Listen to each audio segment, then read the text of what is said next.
Roughly 99% of the smartphones sold in the world today contain a chip designed by a single British company.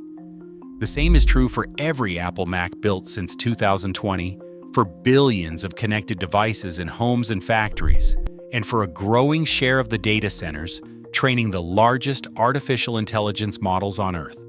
The company has never manufactured a single chip. It does not own a factory. Most consumers have never heard of it. Its name is ARM Holdings. It is headquartered in Cambridge, England. And the story of how a small team of engineers built one of the most consequential pieces of infrastructure in modern computing is the story of a deliberate decision to remain invisible. The story begins not with ARM, but with a small British computer company called Acorn. In the early 1980s, Acorn won a contract to build the BBC Micro, an educational computer placed in classrooms across the United Kingdom. By the mid-1980s, Acorn faced a problem. The microprocessors available on the market, designs from Intel and Motorola, were too power-hungry and too complex for what Acorn wanted to build next. Two engineers at the company, Sophie Wilson and Steve Ferber, were given an extraordinary task: design a new processor from scratch. With a team of around 12 people and almost no budget, they chose an approach called RISC, Reduced Instruction Set Computing, that prioritized simplicity and efficiency over the dense complexity favored by larger chip companies. The first Acorn RISC machine, the ARM1, was delivered on April 26, 1985. When it was switched on, it worked correctly on the first attempt. For a processor design built by a team that size, this was almost unprecedented. The chip also consumed roughly 1/10 of the power of comparable Intel processors of the era. But there was a problem. The Acorn Archimedes, the home computer ARM chips were designed to power, never achieved mass-market success. Acorn entered financial difficulty by the late 1980s. The technology was brilliant. The business around it was failing. In 1990, Apple was developing a new product called the Newton, an early personal digital assistant that needed an extremely low-power processor. The company surveyed the entire market and found that nothing met their requirements except the small British architecture that had grown out of Acorn. In November 1990, the chip team was formally spun out of Acorn as a new company called Advanced RISC Machines, later shortened to ARM Holdings. It was a joint venture between Acorn Computers, Apple, and VLSI Technology, the firm that would actually manufacture the chips.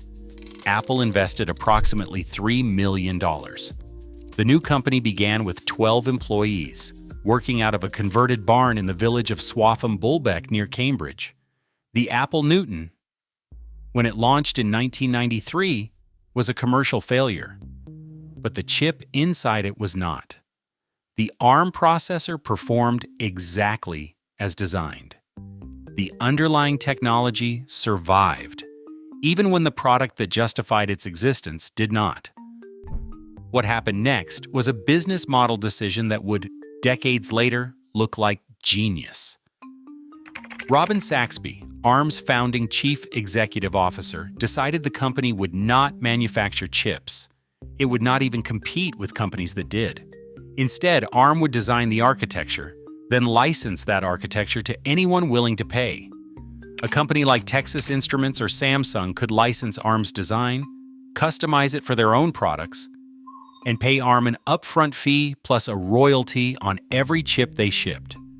ARM itself would never need to invest in semiconductor fabrication, which by the 1990s already required factories costing billions of dollars to build.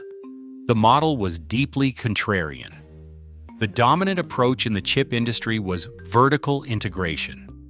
Intel designed and manufactured. Motorola designed and manufactured. ARM decided to design and let others manufacture. The advantage took years to become visible. But by the late 1990s, dozens of companies were producing ARM-based chips for everything from set-top boxes to early mobile phones.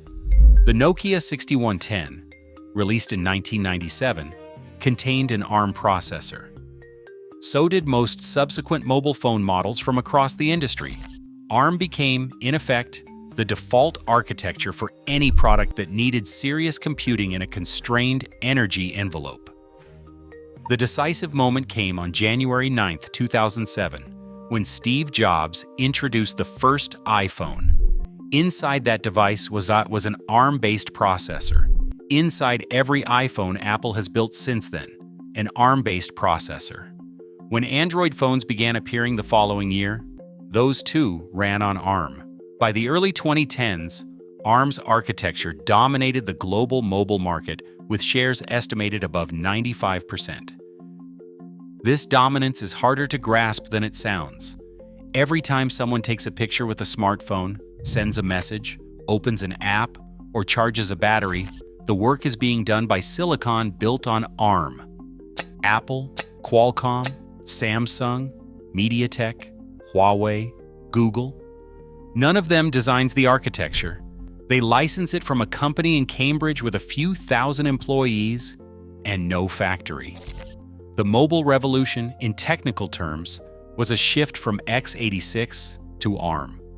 Most of the world's computing moved from desktops running Intel chips to phones running ARM chips, and almost none of the people doing that computing ever learned the company's name. In July 2016, Japanese conglomerate SoftBank announced an agreement to acquire ARM holdings for $32 billion in cash. It was, at the time, one of the largest technology acquisitions in history. The buyer was Masayoshi Son, SoftBank's founder, known for high-conviction bets on companies he believed would shape the future. Son framed the purchase as a bet on the Internet of Things and artificial intelligence, categories that were still mostly theoretical in 2016, but where ARM's low-power architecture would have obvious advantages. Many analysts considered the price excessive.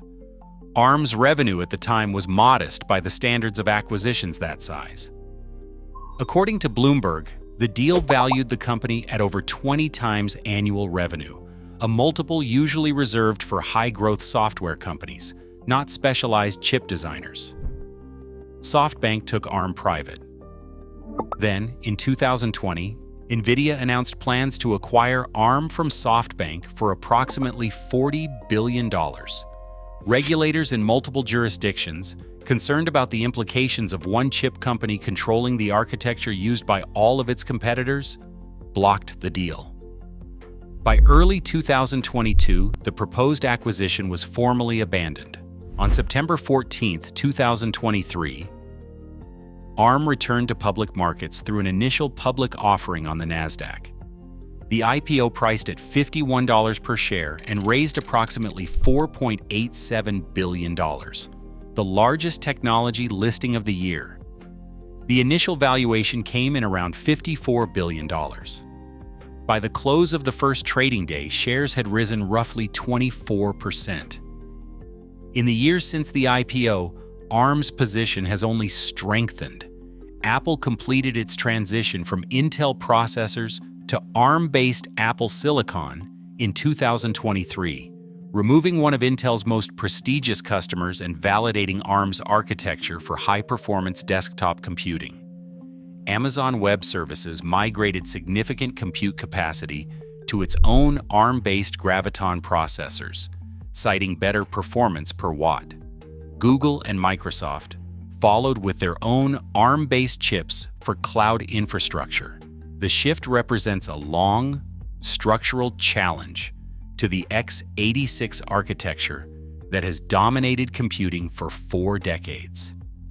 By 2026, ARM's market capitalization stands at roughly $150 billion, more than 4 times what SoftBank paid in 2016.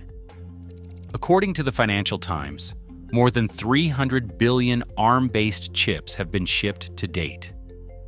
What makes ARM's story unusual is how invisible the company has remained even at this scale.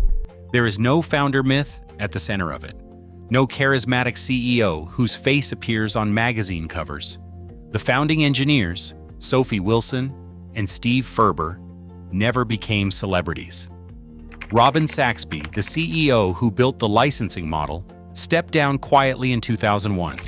The current CEO, Rene Haas, has presided over the company's largest commercial successes, but is virtually unknown outside the semiconductor industry. This invisibility was not an accident. ARM's business model required it. A company licensing its designs to competitors needs to be seen as neutral infrastructure, not as a power player with its own ambitions. The less attention ARM drew to itself, the easier it was for every chip company in the world to use its architecture without feeling threatened. The result is that the most foundational layer of modern computing is owned by a British company that almost no consumer of its work could name. The iPhone in your pocket, the Mac on your desk, the smartwatch on your wrist, the chip running your car's electronics, the server training the model that answers your search query, all of them, in some form, depend on a decision made by 12 people in a converted barn outside Cambridge in 1990. ARM's story is not the story of a company that conquered an industry through visibility. It is the story of a company that conquered an industry by becoming the foundation everyone else stands on. The most enduring forms of power are often the ones nobody notices.